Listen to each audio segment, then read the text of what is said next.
Bonjour à tous, je suis Gilles Mancillon, je venais vous saluer aujourd'hui, vous souhaiter un excellent équinoxe, c'est le moment de l'année où toutes les énergies sont, le jour et la nuit sont en harmonie, c'est vraiment un portail cette année, et plus particulièrement très important, donc c'est ce qui est essentiel, c'est d'apprendre juste à s'asseoir, à respirer, à se relaxer, d'être réceptif pour recevoir. Donc voilà, c'était un petit conseil que je voulais donner avant de faire ce tirage de cartes. Je vais bouger un peu mon tableau, comme ça on voit entièrement. Oups. Ça va, hein? Oui, ça va. Pas eu de pot cassé. Voilà. On va tirer 10 cartes avec le tarot des anges pour voir un petit peu, pour recevoir une guidance pour cet équinoxe qui est un moment essentiel, important. Alors c'est toujours très agréable de pouvoir partager ces moments, c'est un peu un révélateur de vérité. Je me sers de la parole, du son comme canalisateur pour faire passer des idées, comme tout le monde. Alors la clé c'est la guérison, hein. C'est comprendre cette guérison, cette complétude, de pas avoir peur d'adresser nos blessures pour pouvoir les guérir et pouvoir dépasser ce niveau. Il faut pouvoir adresser les choses. Ce qui vient autour de cette situation, c'est l'idée du triomphe, c'est la victoire de la lumière, c'est la lumière au bout du tunnel, c'est la gloire. Mais bon, faut rester humble de toute manière dans son triomphe, hein, mais bon, il y a une sorte de triomphalité de la lumière sur l'obscurité. Ce que l'on voit devant nous, c'est la destinée. Alors bon, cette destinée, moi j'ai un gros projet qui se prépare, c'est un gros projet, je ne veux pas en parler parce que bon, tant que les manifestations vont commencer, je vais bien sûr expliquer tout ça, c'est un grand projet, et donc je pense que je suis très excité à ce propos. Ce qui est dans notre subconscient qui vient du passé lointain, c'est la réussite. On a déjà atteint ce niveau de réussite. Mes guides m'ont expliqué il y a très longtemps que j'étais pas à l'attente, à la recherche du succès, et de voir le succès comme déjà présent. Quand je finis un tableau, je peux réaliser de ce succès. Bon, après ça, il y a toutes sortes de succès, mais tout ça, c'est des choses qui ont été atteintes. Maintenant, on est dans l'enthousiasme. C'est la situation présente, c'est l'enthousiasme. C'est de se préparer avec enthousiasme pour ces magnifiques choses qui arrivent. Ce qui arrive devant nous, juste au coin de la rue, c'est l'intuition, plus de connexion à l'esprit cosmique, parce que bon, en réalité, c'est l'âme, notre âme qui produit la réalité de notre expérience. Et on co-crée avec les autres âmes parce qu'on a décidé de partager cette expérience ici. Donc, en essence, l'âme, si l'âme peut faire tout ça, c'est grâce à la connaissance qu'elle peut tirer de l'esprit cosmique. Et donc, en se reconnectant à notre âme, on peut réaccéder à cette connaissance du monde akashique, du monde, la mémoire, toute la connaissance aussi. Et dans cette situation, nos forces, c'est la création, c'est l'unité, c'est la création. Nous sommes des créateurs puissants. Et donc c'est la sphère de se connecter, se tourner vers la lumière, vers l'ordre divin, vers la simplicité des choses. Il faut avancer avec humilité. Ce qui vient du monde extérieur, c'est un peu d'hésitation. Donc parfois c'est bien d'hésiter, mais bon, il ne faut pas hésiter trop longtemps.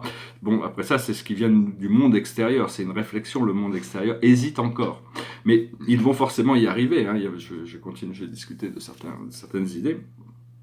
Ce que l'on a dans nos émotions internes, nos peurs et nos craintes, c'est la sérénité. Alors, la sérénité, c'est-à-dire qu'on a abandonné les drames du monde physique. Les drames toutes ces choses dramatiques n'ont plus de pouvoir sur nous. Et l'aboutissant, c'est le jugement. Il y a toujours une volonté supérieure qui fait que les choses se passent. Parce que bon, dans notre vie, on est responsable partiellement de notre... Enfin, on est complètement responsable de notre vie. Mais quand les choses changent, c'est parce que les logos changent. C'est parce que Dieu, la volonté de l'univers, personne ne peut... En réalité, c'est la volonté divine qui fonctionne, hein, que ce soit dans les progressions et dans les régressions, hein. Alors ici, bon, je voulais dire, je viens un peu comme un révélateur de vérité. Et faut comprendre que l'équinoxe doit nous apprendre, c'est qu'il doit y avoir une harmonisation entre notre moi spirituel, notre progrès intérieur et notre réalité, des conditions du monde physique, parce que sinon on peut pas en profiter. Il y a un déséquilibre qui se crée. Mais vu que tout est un, il y a besoin de discriminer entre le haut, le bas, le pur, l'impur, l'obscurité, la lumière, hein, parce que cela dit, tout ça, c'est des contrastes, hein, et donc voilà. Donc je voulais parler de différentes choses un petit peu. C'est différentes idées, adresser différentes idées, savoir que tous les événements, toutes les expériences sont créées par nous. Mais bon, il faut toujours essayer de s'harmoniser avec ce qu'on peut concevoir comme étant le vrai, le bien, le beau, le bon. pour se diriger dans la direction de Dieu, parce que je suis pas quelqu'un de religieux, mais bon, je parle beaucoup de Dieu pour quelqu'un qui n'est pas religieux, mais bon, c'est ma connexion spirituelle, c'est-à-dire que bon, on peut pas, cette force invisible n'est pas, et quelque peu, elle a dû quand le procédé de séparation a été créé, au départ il n'y a que de la lumière, mais pour avoir une expérience qui a une valeur, il fallait oublier cette lumière pour pouvoir s'autodéterminer à l'intérieur de soi dans un champ commun. Et donc voilà, il faut essayer il faut persévérer aussi, hein, parce qu'il faut avoir du stamina, c'est-à-dire l'habilité, l'âme éventuellement, la lumière de l'âme, on s'aperçoit que c'est la chose la plus puissante, parce qu'elle a le pouvoir de passer par-dessus tous les obstacles, hein. Il n'y a aucun obstacle qui peut arrêter notre force d'évolution de notre lumière. Personnellement, ça fait plus de 20 ans que je travaille avec mes guides, et donc on a beaucoup travaillé ensemble, et maintenant, ça fait seulement maintenant que je commence à vraiment voir le bout du tunnel. Donc il y a tout un effort de progrès pour se débarrasser, c'est un peu comme un oignon, on a toutes sortes de couches de conditionnement, il faut travailler. C'est pas une question de temps, hein. Il y en a qui peuvent très bien se réveiller d'un jour sur l'autre, et pouf, voilà, ça y est, ils sont réveillés. Mais bon, c'est des conditions qu'on a créées pour notre évolution, et toutes les routes mènent à Rome, hein. Mais en essence, en essence, oui, il faut savoir que bon, quand Dieu a créé l'univers, il avait ce rêve de possibilité que tous les êtres seraient réunis à la fin. Savoir qu'en réalité, le plan divin ne peut pas échouer. Dieu a tout prévu, même si on ne peut pas le voir, parce que ses plans sont éternels. Mais cette lumière de l'âme que nous sommes est une lumière éternelle, immortelle, indestructible. Et quoi qu'il se passe dans le monde physique, cette lumière n'est jamais remise en question dans les plans supérieurs de lumière. Parce qu'on monte et on descend, c'est-à-dire c'est un appel constant de travail entre le haut et le bas, hein, donc on travaille, et ce que l'on recherche essentiellement, c'est d'intégrer des énergies plus subtiles, se débarrasser de caractères grossiers qui peuvent être encore... par exemple, il faut être, au plus on est conscient de notre pouvoir pouvoir du miroir, de réflectivité, l'univers nous informe des fois quand il y a une pensée qui peut être méchante ou une pensée qui pourrait être gentille. Donc ça nous donne une direction, il faut écouter le miroir et essayer de se corriger dans ses pensées sans donner trop de pouvoir aux choses négatives qui peuvent encore s'apparaître dans notre esprit. En réalité, il faut savoir que 90% de l'univers est fait de la conscience. Tout est conscience et la matière ne fait que réagir. Les scientifiques savent que la matière physique ne représente que 10% de l'univers réel. Bon, d'un point de vue électromagnétique, ce qu'on ne sait pas, c'est que l'univers a un centre éternel qu'on appelle l'univers central, Avona, et au centre il y a le paradis, et que éternellement, ce centre éternel maintiendra toujours la gravité et représentera toujours un mystère, hein, de toute manière. Et savoir que bon, le système solaire, c'est pas une bulle, c'est un disque. C'est-à-dire que toutes les planètes forment un disque, et la galaxie forme un disque, et que l'univers cosmique existe c'est des champs concentriques qui évoluent et qui deviennent de plus en plus massifs au fur et à mesure qu'ils s'éloignent du paradis. Mais le problème avec nos observations... nos observations physiques de l'univers, c'est que bon, nos sens peuvent nous tromper.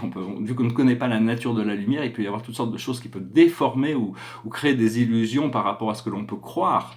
Et donc, mais enfin, tout ça va s'éclaircir. Dès qu'on reconnecte avec notre nature, toutes les informations deviennent disponibles au fur et à mesure que l'on en a besoin. Voilà, je voulais venir faire ce petit message. J'espère que vous passerez un excellent équinoxe que vous pourrez découvrir. Il y a toutes sortes ce qui arrive est absolument extraordinaire. Je le sens. Je veux dire aussi par rapport à la musique, je vais bientôt être dans un environnement où je vais pouvoir commencer à travailler la musique, c'est un peu important pour moi. Pour le moment, bon, c'est les seuls moments où je travaille la musique, c'est quand je m'amuse à faire ces chansons a cappella.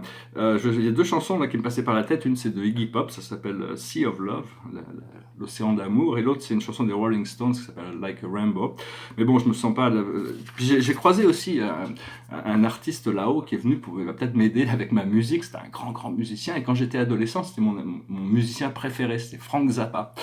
Et donc c'est la musique un peu étrange, un peu avant-gardiste, un peu cynique, mais bon, mais enfin disons que c'était un contact assez intéressant. On va voir comment ça va se développer. Le tableau derrière moi, c'est un intérieur, ce qui est toute une histoire. Si on prenait une lampe bleue et qu'on pouvait voir l'histoire de ce tableau, parce qu'avec une lampe bleue, ça révèle les sous-couches, c'est comme ça qu'on peut voir les restaurations dans les tableaux. Ici, au départ, il y avait un chien qui dormait sur le sofa, il y avait un chat qui courait après une souris, il y avait un peintre qui peignait le tableau, et puis il y avait une femme nue assise sur une chaise. Et puis finalement, bon, après ça, ils sont tous partis, puis il y a ces deux personnages qui ont apparu, et puis bon, le tableau est fini comme ça, mais il y a des perspectives assez étranges, mais il fonctionne bien quand même dans son ensemble. J'aime bien. Alors, je vais finir avec une chanson, c'est une chanson du roi, toute catégorie de la chanson du XXe siècle. Bien sûr, Elvis Presley goes like this. Love me tender, love me sweet, and never let me go.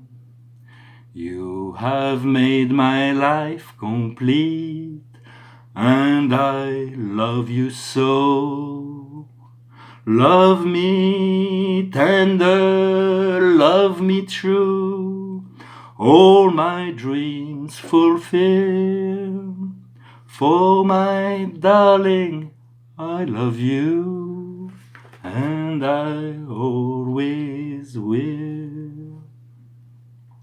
Love me tender, love me long, take me to your heart, for it is there that I belong, and will never part. Love me tender, love me dear, tell me you are mine.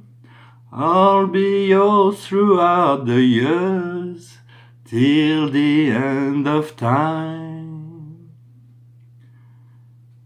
Love me tender, love me true, all my dreams fulfill.